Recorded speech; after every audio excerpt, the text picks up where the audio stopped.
dalam rangka untuk diseminasi budaya positif modul 1 Bismillahirrahmanirrahim. Semoga kegiatan kita pada kesempatan hari ini bisa mendapatkan keberkahan Allah Subhanahu wa taala, sehingga hari ini kita bisa mendapatkan ilmu. Hari ini kami akan berbagi berkaitan dengan budaya positif dan modul 1 Bapak Ibu, tentu Bapak Ibu sudah pernah mendengar kata-kata budaya positif, dan mungkin juga banyak dari Bapak Ibu sudah melaksanakan budaya positif, sehingga hari ini kita akan banyak sharing, kita akan banyak diskusi berkaitan tentang budaya positif.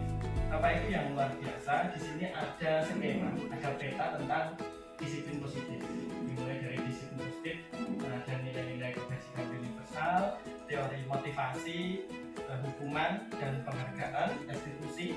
Terus yang ketiga nanti kita akan belajar tentang keyakinan kelas, yang keempat kebutuhan dasar manusia dan dunia berkualitas, yang kelima restitusi, ada 5 posisi kontrol, dan yang terakhir yaitu restitusi segitiga restitusi. Nah, ini peta yang akan kita pelajari Bapak Ibu selama beberapa waktu ke depan. Bapak Ibu, tentu Bapak Ibu sudah siap. Di sini ada pertanyaan pemantik, ya. Apakah yang dimaksud dengan disiplin dan nilai kebajikan universal? Kedua, apakah perbedaan antara hukuman, konsekuensi dan restitusi? Ketiga, bagaimanakah merumuskan keyakinan kelas? 4, apa yang Anda pahami terkait kebutuhan dasar manusia? Yang kelima, sebutkan 5 posisi kontrol tidak sebagai guru, dan keenam, jelaskan langkah-langkah penerapan segitiga restitusi. Bagi Bapak Ibu, tentu ketika melihat pertanyaan ini, kalau belum sempat membaca tentang kaitan dengan disiplin positif, mungkin agak bingung. Dan nanti pertanyaan-pertanyaan ini akan bisa kita jawab setelah kegiatan ini selesai. Jadi Bapak Ibu, nanti di ending dari kegiatan kita, Bapak Ibu akan mampu menjawab 6 pertanyaan dasar ini, ya. Kenapa Bapak Ibu? Hari ini dalam dunia pendidikan tentu banyak sekali hal-hal baru, pemahaman baru, ilmu-ilmu baru yang perlu kita pelajari, sehingga nantinya harapannya kita mampu mengupgrade diri kita sebagai guru. Insya Allah kalau Bapak Ibu berkenan, nanti Bapak Ibu bisa mengikuti kegiatan guru berkenan. Bapak Ibu yang luar biasa, pertanyaan pemantik ini akan kita jawab terakhir, karena hari ini kita akan melaksanakan diseminasi berkaitan dengan modul budaya positif. Bapak Ibu yang luar biasa, kita akan berbicara tentang makna disiplin. Berasal dari bahasa Latin disiplina, yang artinya belajar. Biasanya kalau kita mendengar kata-kata disiplin, itu pasti yang keluar adalah hal yang negatif, kekhawatiran, ketakutan, gitu ya, tertib, ya, hukuman, gitu ya, dan lain sebagainya. Sebenarnya disiplin itu artinya belajar, Bapak. Maka disiplin itu sangat penting. Makna dari asal dari kata ini berkonotasi dengan disiplin diri dari murid-murid, ya, yaitu menurut Socrates dan Plato. Disiplin diri membuat orang menggali potensinya menuju sebuah tujuan, apa yang dihargai. Namun dalam budaya kita, makna kata disiplin telah berubah menjadi sesuatu yang dilakukan seseorang pada orang lain untuk mendapatkan kepatuhan. Nah, ini kecenderungan yang umum adalah menghubungkan kata disiplin dengan ketidaknyamanan, bukan dengan apa yang kita hargai atau pencapaian suatu tujuan mulia.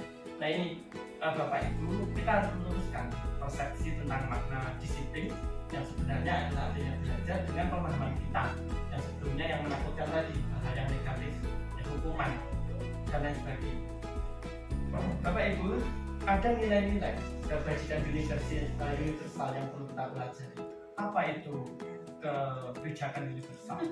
Nilai-nilai kebajikan adalah sifat-sifat positif manusia yang merupakan tujuan mulia yang ingin dicapai setiap individu. Nilai-nilai tersebut bersifat universal dan lintas bahasa, suku, bangsa, agama maupun latar belakang. Ini Bapak Ibu bisa membaca dari apa yang sudah saya sampaikan di sini, bahwa setiap perilaku atau perbuatan itu memiliki tujuan. Itu pasti. Tidak mungkin seseorang itu punya perilaku tertentu tapi tidak memiliki goal, pasti punya. Dengan mengaitkan nilai-nilai kebajikan yang diyakini seseorang, maka motivasi intrinsiknya akan terbangun. Nah, ini yang akan kita kembangkan, Bapak Ibu, yaitu nilai intrinsik, bukan nilai ekstrinsik. Kalau yang biasa kita bangun itu adalah nilai-nilai ekstrinsik. Kita mengharapkan nilai-nilai intrinsik. Nilai kebajikan yang ingin dicapai oleh setiap anak Indonesia itu kita kenal dengan profil pelajar Pancasila. Ya, hari ini kita mengenal profil pelajar Pancasila, yaitu beriman kepada Tuhan Yang Maha Esa dan berbakti, mandiri, bernalar kritis, berat, bergotong royong, dan yang terakhir kreatif. Nah ini nanti adalah goal yang ingin kita capai di kurikulum Merdeka, yaitu profil belajar Pancasila. Bapak Ibu yang luar biasa, kita akan mencoba membedakan apa itu hukuman dan konsekuensi. Hal yang sudah lazim yang dilaksanakan sekolah saat ini adalah melaksanakan hukuman. Nah, biasanya sekolah-sekolah menerapkan aturan yang sangat disiplin, sehingga membuat anak itu ketakutan. Kita akan mencoba membedakan antara hukuman dengan konsekuensi. Kalau hukuman itu sesuatu yang menyakitkan harus terjadi, ya, pasti harus terjadi. Misal kalau ada anak yang melanggar hukum, pasti dia akan mendapatkan hukum. Kalau konsekuensi, sesuatu harus terjadi. Itu adalah hal imbas dari apa yang dia lakukan. Ya, itu beda antara hukuman dengan konsekuensi. Hukuman membuat anak sakit fisik maupun hati jangka waktu lama. Misalnya karena mengambil pensil temennya, itu anak-anak dihukum untuk keliling lapangan. Misalnya diminta push up 10 kali dan lain sebagainya. Sedangkan konsekuensi itu membuat anak merasa tidak nyaman dalam jangka waktu pendek. Ya, di anak ini nanti ketika menghadapi konsekuensi, dia akan tidak nyaman pada jangka waktu yang pendek. Kenapa? Karena dia menyadari dia telah melaksanakan konsekuensi dari apa yang dia laksanakan. Beda dengan hukuman tadi.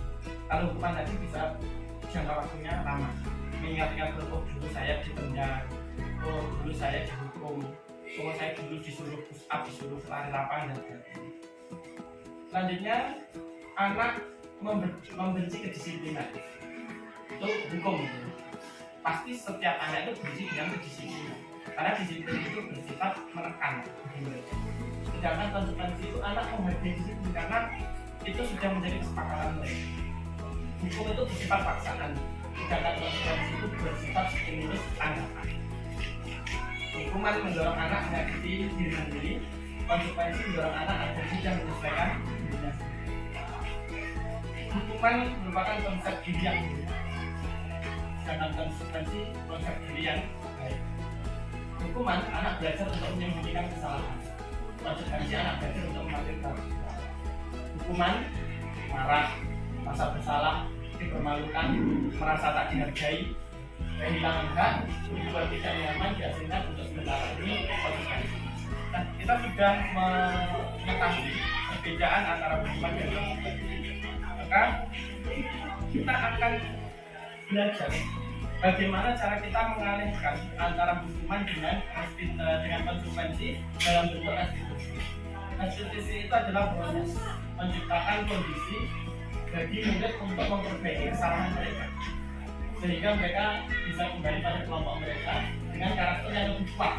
Restitusi juga merupakan proses kolaboratif yang mengajarkan murid untuk mencari solusi untuk masalah mereka dan membantu murid berpikir ulang orang seperti apa yang mereka ingin menjadi mulia dan bagaimana mereka harus melakukan orang lain.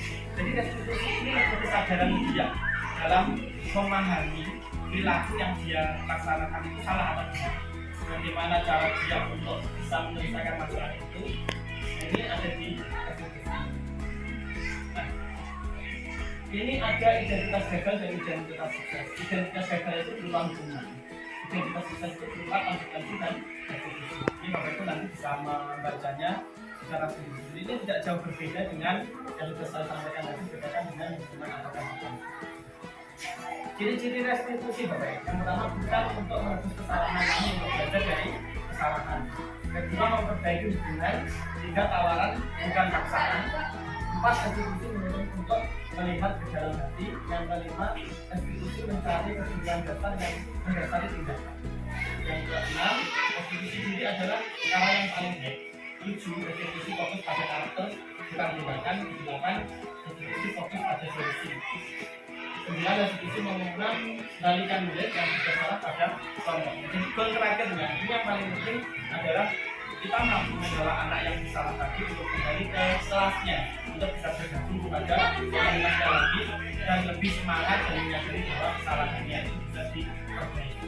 Bukan nilai hukuman yang kita teori motivasi perilaku untuk menghindari ketidaknyamanan dan rumah apa yang terjadi apabila saya tidak masuk. Motivasi eksternal, jadi dia itu punya motivasi eksternal karena apa? Ada aturan-aturan yang harus dia taat, sehingga dia itu motivasinya karena hukuman, karena aturan. Yang kedua, untuk mendapatkan imbalan, ini biasanya seperti itu ya. Dan yang paling penting ini untuk menjadi diri sendiri. Saya akan menjadi orang yang seperti apa bila saya melakukan motivasi internal. Nah, mengapa tidak peraturan saja? Mengapa harus keyakinan? Mengapa kita memiliki peraturan yang harus menggunakan dalam bidang mengendarai keadaan kendaraan roda 2? Kenapa? Karena pertanyaan seperti ini pasti jawabannya karena takut ditilang polisi. Ini sudah pasti. Kenapa kita pakai helm? Padahal nilai yang penting itu kan nilai pentingnya itu adalah harus muncul dari motivasi diri kita, yaitu untuk keselamatan kita, bukan karena takut menghindari polisi. Yang kedua, mengapa kita memiliki peraturan 3M menggunakan masker, mencuci tangan dan menjaga jarak 1 meter ketika mau kemarin? Karena takut dengan kartu kan muncul dari sini. Kenapa kita harus datang tepat waktu pada saat ini? Karena kita terbiasa untuk hadir terlalu siang. Karena itu, maka kita akan belajar tentang membuat kesepakatan kelas. Ini Bapak Ibu, kesepakatan kelas ini adalah keyakinan yang dibangun oleh semua murid dan guru pada di dalam kelas tersebut agar tercipta pola pikir yang sama, muncul motivasi intrinsik. Kesepakatan yang dibuat ini nanti bersifat bersama-sama. Murid menyampaikan pendapatnya, guru mengapresiasi, guru memetakan dari keyakinan yang sudah dibuat. Kegiatan pendalaman keyakinan kelas, ini Bapak Ibu. Lihat, kami sudah mempelajari peraturan. Selalu kembalikan buku ke depannya, keyakinan kelasnya, dan lain sebagainya. Kebutuhan dasar manusia Bapak Ibu, kasih sayang dan rasa diterima, penguasaan, kesenangan, kebebasan, dan bertahan hidup. Ini masalah, ini posisi kontrol loh. 5 posisi kontrol itu adalah ini Bapak Ibu. Satu sebagai penghukum. Kadang ada guru yang hanya menghukum itu dia terus melakukan. Ada guru yang membuat rasa bersalah. Ada posisi kontrol guru sebagai teman. Ada sebagai pemantau, dan yang paling baik itu adalah sebagai manajer. Ini yang paling bijaksana. Bapak Ibu nanti sudah membaca dari kolom-kolom ini, penghukum itu ciri-cirinya seperti berikut. Hasilnya seperti apa? Untuk bersalah, teman, pemantau, manajer. Ini sudah jelas sekali Bapak Ibu kita belajar. Pernyataan-pernyataan ya, siapa yang mengatakan ini Bapak Ibu ya, saya kecewa sekali dan kadang merasa salah. Kamu tidak pernah benar melakukannya itu sebagai penghukum. Ayo lakukan di Bapak sebagai teman. Apakah kamu mau mendapatkan stiker atau bintang hari ini sebagai pemantau? Bagaimana kamu bisa menyelesaikan masalah ini sebagai manajer? Kamu selalu yang paling terakhir. Ini salah. Nah, kita akan belajar sedikit dari restitusi. Dengan restitusi, kita akan mampu menjadi seorang diri sebagai manajer. Dan yang pertama itu adalah menanyakan menstabilkan identitas terlebih dahulu. Lalu validasi kebutuhan dan yang terakhir adalah menanyakan ini adalah pendidikan restitusi untuk mengembalikan anak yang punya masalah, punya kesalahan, supaya dia tahu bagaimana cara menyelesaikan masalahnya ini dan dia mampu kembali kepada komunitas. Nah ini Bapak Ibu, menstabilkan identitas. Kalimatnya seperti ini. Validasi kebutuhan, kata-katanya nanti seperti ini Bapak Ibu. Nah ini menanyakan yang keyakinan yang terakhir. Ini adalah 3 langkah dalam melaksanakan sertifikat restitusi yang bisa kita laksanakan. Ini Bapak Ibu yang perlu kami sampaikan. Setelah ini nanti kita akan banyak diskusi.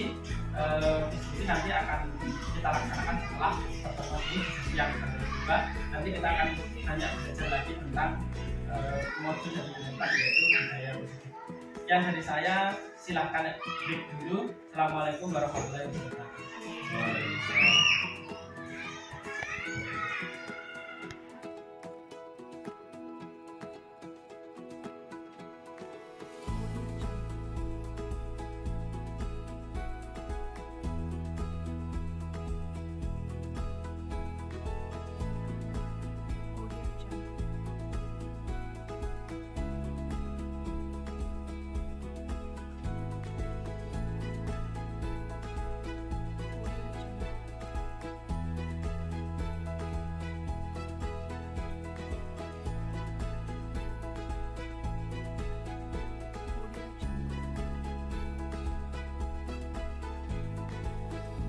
Tadi saya dapat laporan dari temanmu, katanya kamu marah-marah di kelas.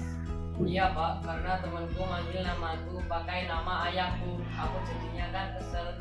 Oh begitu, saya paham. Berarti kamu marah dan melempar buku karena tidak terima nama ayahmu di bercandaan ya. Seumpama saya jadi kamu, mungkin saya pun akan melakukan hal yang sama. Lalu apa yang kamu lakukan pada temanmu itu? Saya marahi, saya bentak-bentak dan melempar buku di kelas. Oh seperti itu. Pasti ada alasannya kan, kenapa kamu melakukan hal seperti itu? Iyalah Pak, saya tidak terima kalau nama ayah kita dijadikan bahan bercanda. Orang tua itu harus dihormati. Oh ya wajar lah kalau kamu marah. Saya pribadi kalau ada yang menggunakan nama orang tua sebagai bahan bercandaan ya mungkin tidak terima. Namun coba kita pikirkan, apakah tindakanmu yang marah-marah sampai melempar buku itu baik dan sesuai dengan keyakinan kelas kita? Tidak Pak, Oh, menurutmu keyakinan kelas kita seperti apa terhadap bersama teman? saling menghormati dan menjaga kerukunan. Kamu bersedia memperbaiki hal ini? Ya Pak, Oke, lalu apa yang harus kamu lakukan agar kamu tidak mudah marah lagi?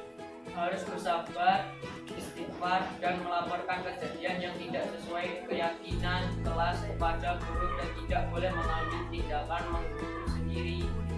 Iya, tepat sekali, Jason. Kalau begitu, silahkan kamu kembali ke kelas bergabung dengan temanmu lagi untuk belajar ya. Ya Pak, terima kasih.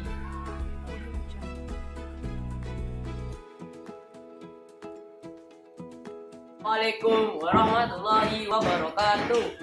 Nama saya Gaisan. Saya sangat senang karena diajari oleh Pak Istanto untuk mampu mengendalikan amarah saya karena ada yang menghina ayah saya. Saya sekarang bisa mengendalikan diri dan tahu cara menangani masalah yang muncul. Terima kasih. Wassalamualaikum warahmatullahi wabarakatuh.